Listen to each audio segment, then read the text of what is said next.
आज हम लोग लेमिस थ्योरम पर डिस्कशन कर रहे हैं। लेमिस थ्योरम आपके जो है लैब में भी है, और सेकेंड यूनिट में इक्विलिब्रियम टॉपिक में भी है।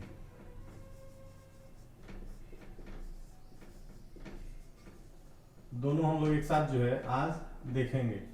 यहाँ देखिए, लेमिस थ्योरम सबसे पहले हम लोग ये देख रहे हैं किसके लिए अप्लाई कर रहे हैं हम लोग। तो सबसे पहले देख लीजिए आप, अननोन फोर्स को फाइंड आउट करने के लिए। किसके लिए? अननोन फोर्स यदि आपके पास है तो उसको फाइंड आउट करने के लिए। दूसरा हम लोग किसके लिए, तो बोलता है जब तीन फोर्स होगा हमारे पास, 3 फोर्स आर रिक्वायर्ड। तीन ही फोर्स है तभी आपका काम करेगा, नहीं तो नहीं काम करेगा। इसके बाद बोलता है, देख लीजिए यह एक ही प्लेन में है। यह किस प्लेन में है? ये बोर्ड भी आपका एक ही प्लेन में है, यानी को प्लेनर होना चाहिए, एक ही प्लेन में होना चाहिए। इसके बाद देख ली कंकरेंट होना चाहिए। यह क्या है? ओ पॉइंट पर है। यह पी, क्यू और आर जो है, यह तीन फोर्स है। यह कहां आकर के मीट कर रहा है? एक ही पॉइंट पर, जो कौन सा है? ओ पे। तो वो क्या होगा? इसका मतलब कंकरेंट होगा। फोर्स क्या होगा? आपस में कंकरेंट होगा। इसके बाद और क्या होना चाहिए? देख लीजिए यहां पर जो है एक पॉइंट पर मीट कर रहा है, यह बोलता है कोलिनियर नहीं होना चाहिए। कोलिनियर क्या होना चाहिए? नहीं होना चाहिए। कोलिनियर का मतलब होता है एक लाइन में, जैसे आपका रेलवे का पटरी है। आप लोग कॉलेज में बैठते हैं, स्कूल में बैठते हैं, हॉरिजेंटली या वर्टिकली लगा होता है आपका बैठने वाला चेयर, वह कोलिनियर होता है। तो यहां देखिए कोलिनियर है। यदि यह कोलियन लीनियर होगा तो यह एक मीट पॉइंट पर कभी भी मीट नहीं करेगा। यह मीट करेगा एक दूसरे को। मान लीजिए यह पी है और यह क्यू लाइन है, यह यदि जा रहा है कोलिनियर है, तो यह कभी भी किसी एक पॉइंट पर मीट नहीं करेगा। इसलिए बोलते हैं कोलिनियर यह कभी नहीं होगा। ठीक है, यदि इसको एक मीट पॉइंट पर मिलाना है तो। लेमिस थ्योरम का यह सबसे बेसिक फंडा है जो आपको ध्यान रखना है। अननोन फोर्स के लिए हम लोग 3 फोर्स रिक्वायर्ड, कोप्लेनर होना चाहिए यानी एक ही प्लेन में, कंकरेंट एक ही पॉइंट पर मिलना चाहिए, कोलिनियर नहीं होना चाहिए।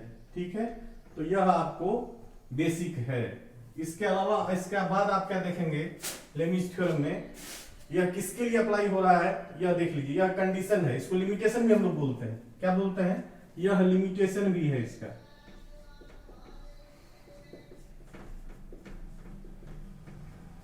लिमिटेशन, तो यह आप ध्यान रखिएगा। ऑब्जेक्टिव के लिए भी यह बहुत ही अच्छे से आपको यूज में आएगा। इसके अलावा और क्या बोल रहा है? बोल रहा है यह किस तरह से अप्लाई होगा। तो बोलता है यह फोर्स जो आपका देख रहे हैं, यह पी फोर्स, यह बोलता है अपने सामने का दो फोर्स जो है, इसके द्वारा जो यह एंगल बना रहा है, इस साइन एंगल के प्रोपोर्शनल होता है सामने का एंगल। दूसरा पी है, क्यू लीजिए, क्लॉकवाइज चलिए या एंटी क्लॉकवाइज चलिए। ठीक है, क्यू किसके प्रोपोर्शनल? क्यू के सामने वाला दो फोर्स, अपोजिट फोर्स यह है पी और आर है। इसके द्वारा जो यह एंगल बन रहा है बीटा, इसके साइन एंगल के। और इसके बाद तीसरा कौन सा बच रहा है? आर।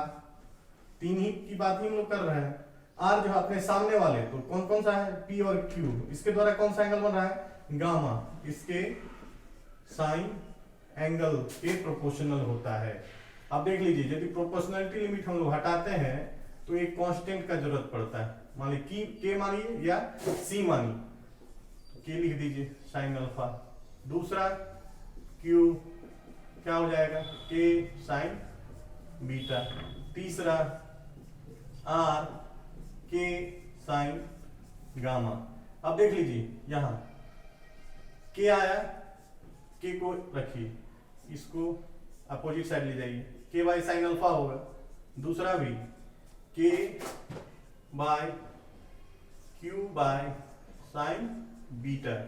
तीसरा आइए आर के बाय साइन गामा। अब देख लीजिए तीनों कांस्टेंट है के। इसका मतलब है यह रेशियो जो है पी बाय साइन अल्फा का equal to Q by sine beta का। और तीसरा पी क्यू आर यहां लिखना पड़ेगा, आर बाय साइन गामा। आपस में इसका रेशियो जो है एक कांस्टेंट होगा, और इसी को हम लोग लिख देते हैं P by sine alpha, Q by sine beta और आर बाय साइन गामा।